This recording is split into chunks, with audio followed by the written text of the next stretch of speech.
चीज़ क्या है, इसको समझने के लिए सबसे पहले समझें कि माउथ से एनस तक जितना भी हमारा ट्रैक है, इसको गैस्ट्रोइंटेस्टाइनल ट्रैक कहते हैं। इस ट्रैक से गुजर के हमारा खाना फीसेस यानी स्टूल में कन्वर्ट होता है। इस डिजीज़ के अंदर इस ट्रैक की कोई भी हिस्सा सूजन का शिकार हो सकता है यानी स्वेलिंग हो सकती है और वो नॉर्मल डाइजेस्टिव सिस्टम के साथ इंटरफेयर करती है, जिसकी वजह से हमारा नॉर्मल डाइजेस्टिव सिस्टम इंटरफेयर होता है। क्रॉन डिजीज़ का सबसे बड़ा ड्रॉबैक ये है कि इसमें पूरे डाइजेस्टिव सिस्टम में स्कैटर्ड इन्फ्लामेशन होती है, यानी किसी भी पार्ट के अंदर इन्फ्लामेशन हो सकती है।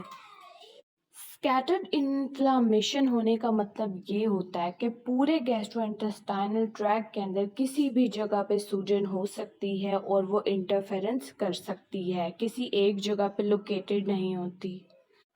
इस पार्ट को स्मॉल इंटेस्टाइन कहते हैं, जबकि इस पार्ट को लार्ज इंटेस्टाइन कहते हैं। स्मॉल इंटेस्टाइन के इस पार्ट को, जिसको मैंने मेंशन किया है, इसको इलियम कहते हैं, जबकि इस मेंशन्ड पार्ट को कॉलॉन कहते हैं, असेंडिंग कॉलॉन। और इन दोनों के जो जुड़ने की जगह होती है उसे इलियोकोलिक रीजन कहते हैं। ज़्यादातर क्रॉन डिजीज़ का मेन पार्ट इन्फ्लामेशन का यही जगह होती है।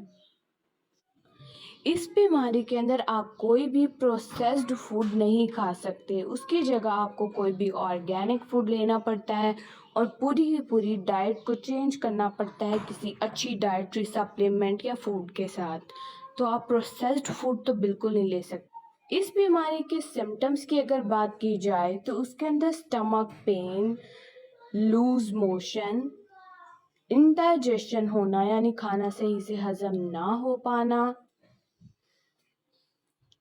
फटीग यानी थकावट रहना हर वक्त, वेट लॉस होना और इसके अलावा रेक्टल अल्सर यानी कि खून आना। यहाँ पे हम अपनी इम्यूनिटी के बारे में सीखते हैं कि बेसिकली हमारी इम्यूनिटी होती क्या है।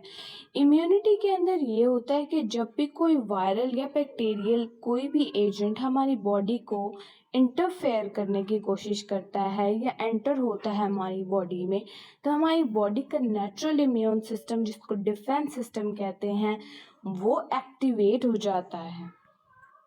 लेकिन क्रॉन डिजीज़ में क्या होता है कि हमारा वो नेचुरल इम्यून सिस्टम एक्टिवेट तो हो जाता है लेकिन वो डीएक्टिवेट नहीं हो पाता, जिसकी वजह से जगह जगह पे इन्फ्लामेशन के साइंस होते हैं और इन्फ्लामेशन स्कैटर्ड वे में डिफरेंट पार्ट्स को इफ़ेक्ट कर रही होती है और जगह जगह पे इन्फ्लामेशन कॉज करके हमारे नॉर्मल डाइजेस्टिव सिस्टम को इंटरफेयर कर रही होती है।